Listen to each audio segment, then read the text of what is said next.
Hi, എല്ലാവർക്കും പുതിയൊരു വീഡിയോയിലേക്ക് സ്വാഗതം. ഇന്ന് ഞാൻ വന്നിരിക്കുന്നത് വളരെ കൗതുകകരമായ പേരുള്ള ഒരു ഹാങ്ങിങ് പ്ലാന്റ് ആയ ഗോൾഡ് ഫിഷ് പ്ലാന്റിൻ്റെ കൗതുകകരമായിട്ടുള്ള കാര്യങ്ങൾ പറയാൻ വേണ്ടിയിട്ടാണ്. ഗോൾഡ് ഫിഷിൻ്റെ ആകൃതിയോട് സാമ്യമുള്ള പൂക്കളാണ് ഈ ചെടിക്ക് ഉണ്ടാവുന്നത്. അതുകൊണ്ടാണ് ഇതിന് ഇങ്ങനെ ഒരു പേര് കൊടുക്കാനായിട്ട് കാരണം. ഇവയുടെ ജന്മദേശം സൗത്ത് മെക്സിക്കോ ഏരിയയിലാണ്. നെമാന്തസ് കൊളുമിനിയ ഫാമിലിയിൽപ്പെട്ട ഒരു ചെടിയാണ് ഇത്. മഞ്ഞയും ഓറഞ്ചും ചുവപ്പും ഒക്കെ കളർ കൂടി ചേർന്നുള്ള ഒരു കോമ്പിനേഷനിലാണ് ഗോൾഡ് ഫിഷിൻ്റെ പൂക്കൾ വരുന്നത്.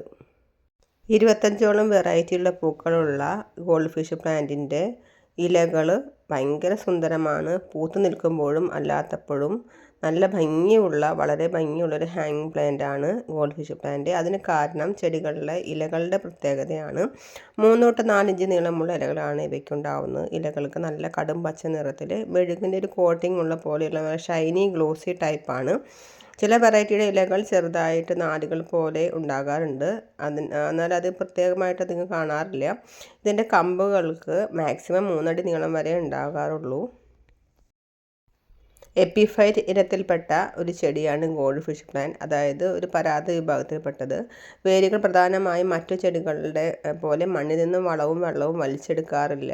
ഇലകൾക്ക് ചുറ്റുപാടിൽ നിന്നാണ് പ്രധാനമായിട്ടും മോയ്സ്ചറും ന്യൂട്രിയൻസും വലിച്ചെടുക്കുന്നത്.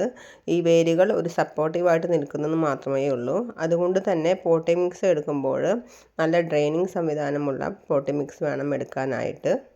ഇതിൻ്റെ കെയറിങ്ങിനെ കുറിച്ച് പറയുമ്പോൾ പ്രധാനമായിട്ടും ശ്രദ്ധിക്കേണ്ട കാര്യം temperature, humidity, watering and sunlight ആണ്. നല്ല കൂൾ ടെമ്പറേച്ചറാണ് ഈ ചെടിക്ക് വേണ്ടത്. 12 ഡിഗ്രി തൊട്ട് 24 ഡിഗ്രി സെൽഷ്യസ് വരെയുള്ള ഒരു ടെമ്പറേച്ചറിലാണ് ഈ ചെടി നന്നായിട്ട് വളരുക. ഒരു ദിവസം ഒരു 4-5 മണിക്കൂറോളം സൺലൈറ്റ് ഈ ചെടിക്ക് ആവശ്യമാണ്. പക്ഷേ നേരിട്ടുള്ള സൺലൈറ്റ് വേണ്ട. നേരിട്ട് സൺലൈറ്റ് കിട്ടിക്കഴിഞ്ഞാൽ അവയുടെ ഇലകൾ കരിഞ്ഞു പോകാനിടയാകും. അടുത്ത ഹ്യൂമിഡിറ്റിയാണ്. നേരത്തെ പറഞ്ഞുവല്ലോ, ഇത് അന്തരീക്ഷത്തിൽ നിന്നാണ് ന്യൂട്രിയൻസും വാട്ടറും ഒക്കെ വലിച്ചെടുക്കുന്നത്. അപ്പോൾ അതുകൊണ്ട് ഇതിൻ്റെ അന്തരീക്ഷം നല്ലവണ്ണം ഹ്യൂമിഡിറ്റി വളരെ നിർബന്ധമാണ്. ഇനിയിപ്പോൾ ഡ്രൈ ആയിട്ടുള്ള ക്ലൈമറ്റ് ആണെങ്കിൽ നമ്മൾ ഈ ചെടിയുടെ പുറമേയൊക്കെ ആയിട്ട് ഒന്ന് വാട്ടർ സ്പ്രേ ചെയ്ത് കൊടുക്കുന്നത് ഈ ചെടി നന്നായിട്ട് വളരുവാനായിട്ട് സഹായിക്കും. ഇനി വാട്ടറിങ്ങിനെ കുറിച്ച് പറയുകയാണെങ്കിൽ മഴ ഉള്ള സമയത്ത് അത്യാവശ്യമില്ല. അതിൻ്റെ മണ്ണിൻ്റെ ഡ്രൈനെസ് നോക്കിയിട്ട് 2 ആഴ്ച കൂടുമ്പോഴൊക്കെ നനച്ച് കൊടുത്താൽ മതി. അന്തരീക്ഷത്തിൽ ഹ്യൂമിഡിറ്റി വലിച്ചെടുത്തുകൊള്ളും. മഴ ഇല്ലാത്ത സമയത്ത്, ഡ്രൈ ആയിരിക്കുന്ന സമയത്ത് എന്നും വെള്ളം കൊടുക്കേണ്ടത് അത്യാവശ്യമാണ്. പക്ഷേ ചെടിക്ക് ആവശ്യമുള്ള വെള്ളം മാത്രം കൊടുക്കുക. കൂടുതൽ വെള്ളം കൊടുത്തു കഴിഞ്ഞാൽ വേര് ചെയ്യാനും ചെടികൾക്ക് നശിക്കാനും ഇടയാകും.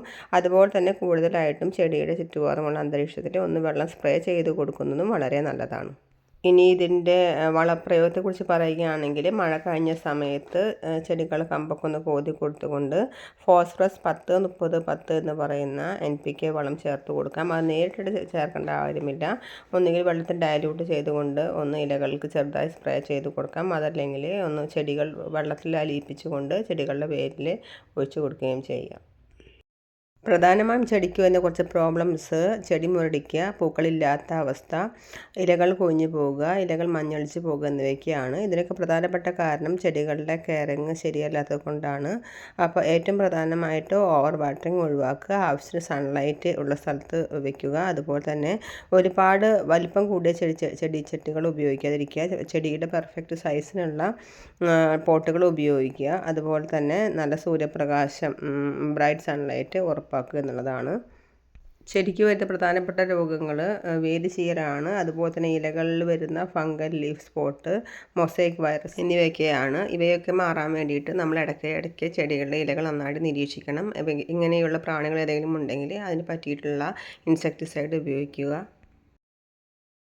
പ്രധാനമായിട്ടും സാധാരണ കാണപ്പെടുന്നത് 3 തരത്തിലുള്ള പൂക്കളാണ്: yellow, orange, red, crimson, pink ഒക്കെ ചേർന്നിട്ടുള്ളത്. പിന്നെയും 10-30 വെറൈറ്റിയോളം ഗോൾഡൻ ഫിഷ് പ്ലാന്റുകളുണ്ട്. എല്ലാം ഒന്നും കാണിക്കുന്നില്ലെങ്കിലും ചില വെറൈറ്റീസ് നമ്മളിവിടെ കാണിക്കാം. ഇലകളുടെയും പൂക്കളുടെയും വൈവിധ്യം അനുസരിച്ച് ഗോൾഡൻ ഫിഷ് പ്ലാന്റിൻ്റെ പേരുകൾക്കും വെറൈറ്റികൾക്കും പല വ്യത്യാസങ്ങളുണ്ട്.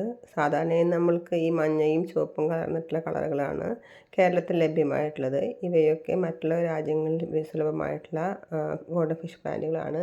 ഇതിൻ്റെ പേര് കൊളംനിയ ഗ്ലോറിയോസ എന്നാണ്. അതുപോലെ തന്നെ ഇതിൻ്റെ പേര് കൊളംനിയ റിജുവോ എന്നുള്ളതാണ്. അതുപോലെ ഇത് കൊളംനിയ ലൈറ്റ് പ്രിൻസ് എന്ന വിഭാഗത്തിൽപ്പെട്ടതാണ്. ഇത് കൊളംനിയ പുർപ്പുര വിറ്റാറ്റ എന്നൊക്കെ പേരുകളുണ്ട്.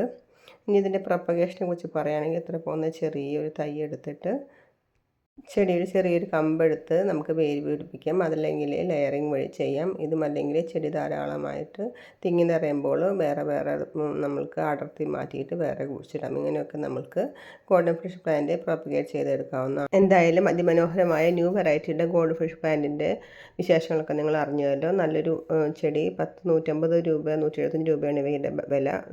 സ്വന്തമാക്കുവാനും അത് നന്നായിട്ട് കെയർ ചെയ്ത് വളർത്തുവാനുമായിട്ട് ശ്രമിക്കുമല്ലോ. പുതിയൊരു വീഡിയോയുമായിട്ട് കാണുന്നവരെ എല്ലാവർക്കും ബൈ.